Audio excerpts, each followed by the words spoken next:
Chapter 6, Basic Drawing Settings.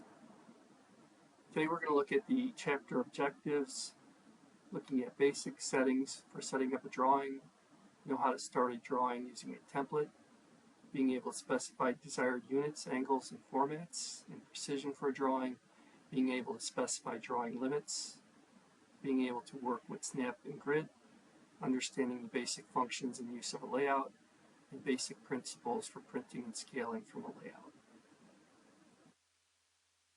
So as we go through chapter 6, we're looking at basic drawing setup.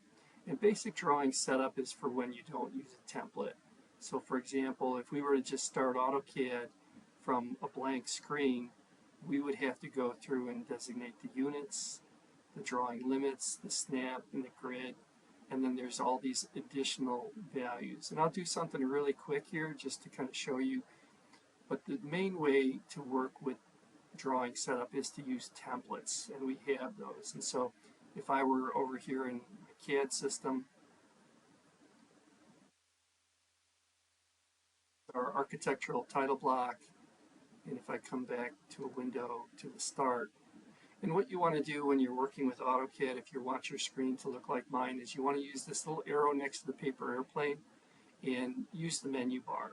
Hide the menu bar, it's gone. Show the menu bar, and we get this extra bar up here, and I use it quite a bit.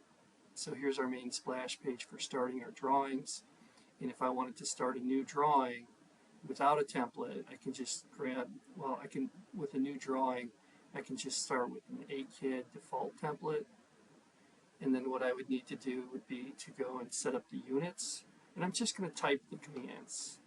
And so that's the nice thing about AutoCAD is you don't have to know where the glyphs are, and you can set up the units as either decimal or architectural.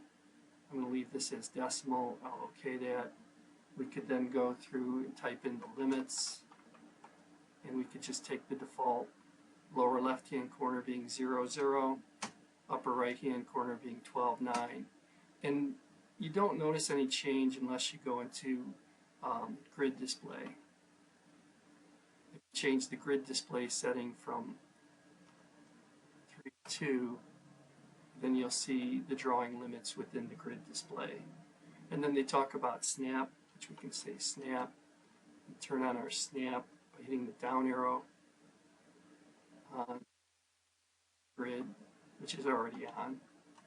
But again, we can turn the grid off, right mouse click, repeat grid, arrow down, on. The commands are also reflected down here in the command line. So this is the hard way to do drawing setup as we go through and we look at how we're going and working on this. And so as we go through and we look at chapter 6, we want to use drawing templates. And so drawing templates, as I showed you, we use the basic AutoCAD drawing template.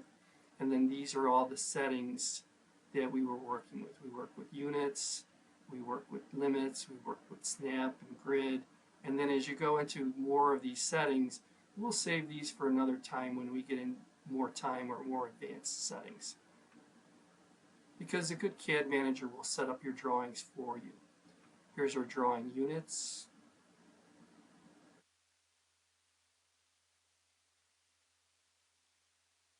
And then as we go through, that's what we did. We set up our limits, grid. And we don't want to oversimplify this, but we don't want to overcomplicate it either. When we're teaching CAD, Al and I like to make it make sense, right, Al? Yep, make it easy for our students. And so we just go with the pictures and visual learning techniques. There's a lot of different ways to turn on the snap. You can turn on the snap with these buttons down here at the bottom. You can type them in. But as you can see, I'm going through about 10 pages to show you something that I visually did in about a minute. And so as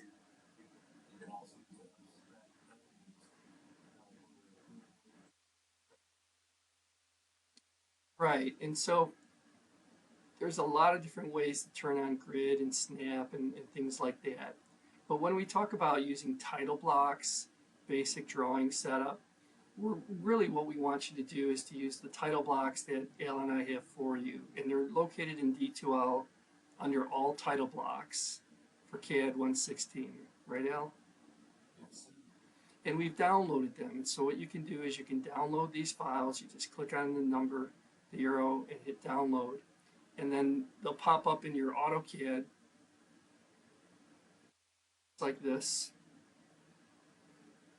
So here's our architectural drawing. If I type in units, it's already set for architectural units. So you don't have to go through and do all the work as far as setting up the units. And then this is what's called paper space. And what it is it's the paper. And paper space is the frame for your drawing.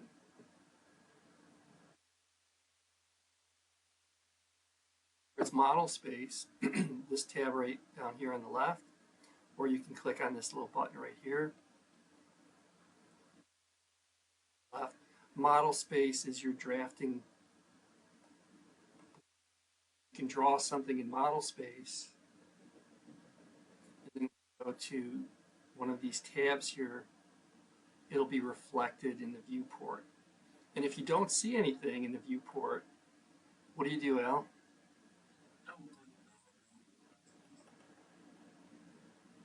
Exactly. And so by double clicking the wheel on the mouse, it will perform a zoom extents and allow you to see whatever it is you're missing. And then you can't. Mm-hmm.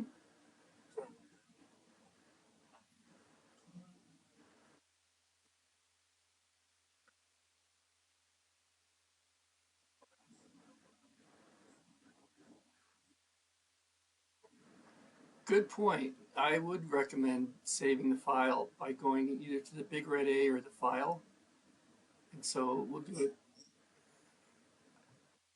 Go to save as, and we want to save it as a drawing file.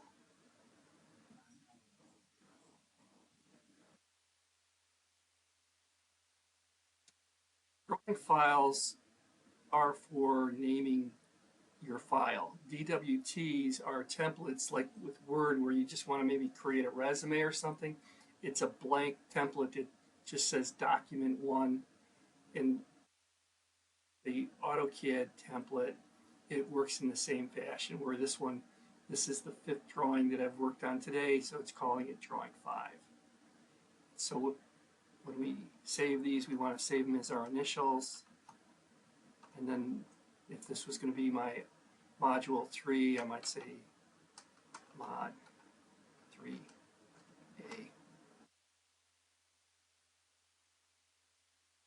Likewise, we can look at some of the other templates that we have. And so here's another template. This is our mechanical template, right, Al?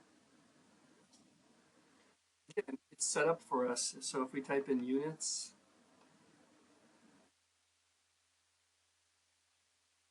we have our units set for decimal. And we don't have to go through all of the settings that we were talking about in that chapter.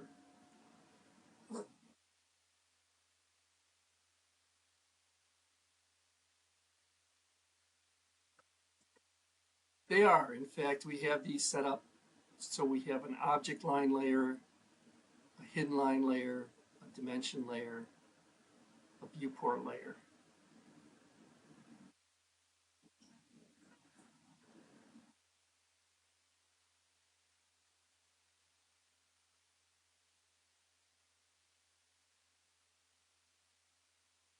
Wall layer, viewport layer, furniture layer, dimension layer.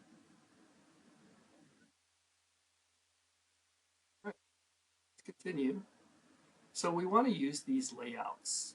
And as we use these layouts or title blocks, as we go through, what we want you to do is to use these from the textbook, because then you don't have to go through and set up all the different settings. When we create the geometry, we'll create the drawing in model space,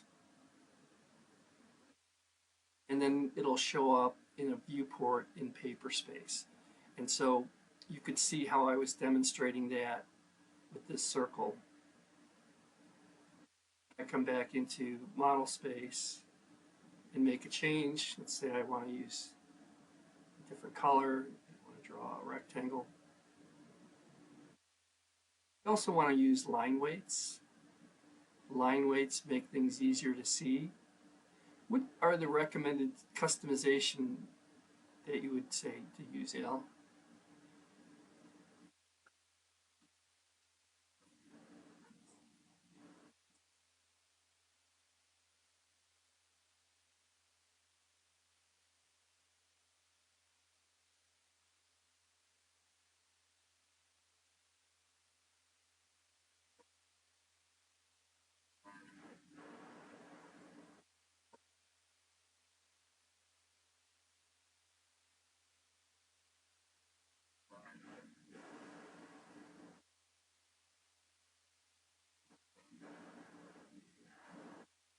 Properties and line weights and things. And then what happens is they show up down here.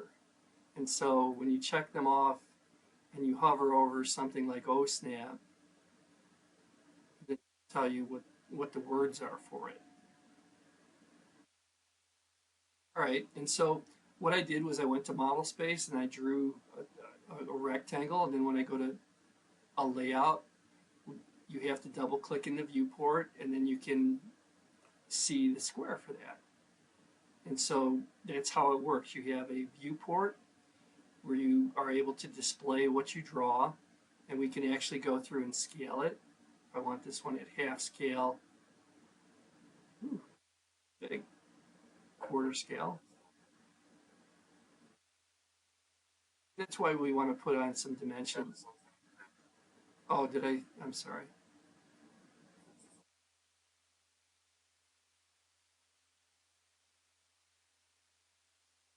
Oh, that's double scale. Yeah. Let's just go with a quarter of an inch equals a foot because I'm on an architectural scale. And I don't want to go too far into it. But what I want to tell you, if I was drawing architectural and I was drawing a room plan in feet and inches, and then let's say this was a table, and now I was going to go and put a dimension on that table. And so if I were going to go and put a diameter dimension on it, put that on the dimension layer because it doesn't have a line weight. It's easier to read. So I just have a big table, a 9-foot table. I could modify it, make it a standard size, but the idea is when you use layouts and you dial in the scale, that you can then measure it with an architectural scale and it prints it the correct size. Right. In the sake of not getting the video too long, that's what we're talking about right here. So when we work with these templates, you want to use the templates from the class. The mechanical ones have the units set up as decimal, and the architectural drawings have the units set up as feet and inches. And then as we look at being able to print and plot, we'll be working with printing and plotting these drawings. And the printing and plotting settings will go through like this. So on an architectural drawing, when we're ready to print the drawing, what we want to do is we want to go and select, double click outside of the viewport to be in what's called paper space, file, plot, continue to plot a single sheet. And the reason this comes up is you can print like a book. You can have multiple pages like we talked about in our previous videos. What it's going to do is it's going to look for my plotter. This is my office plotter and it can't find it. What we'll do is we'll set it up for a print to PDF. And so we can say AutoCAD to PDF. B size would be 11 by 17. We want to go with the layout. And we want to have the scale set up at 1:1. And we can preview that. And then if I right click and plot it, that will then print a PDF of that drawing. And so I could put this on my USB.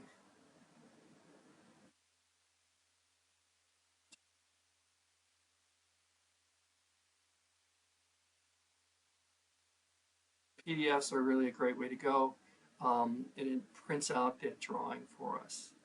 Same thing with the mechanical drawing. It's really the same technique as we go through and create that drawing.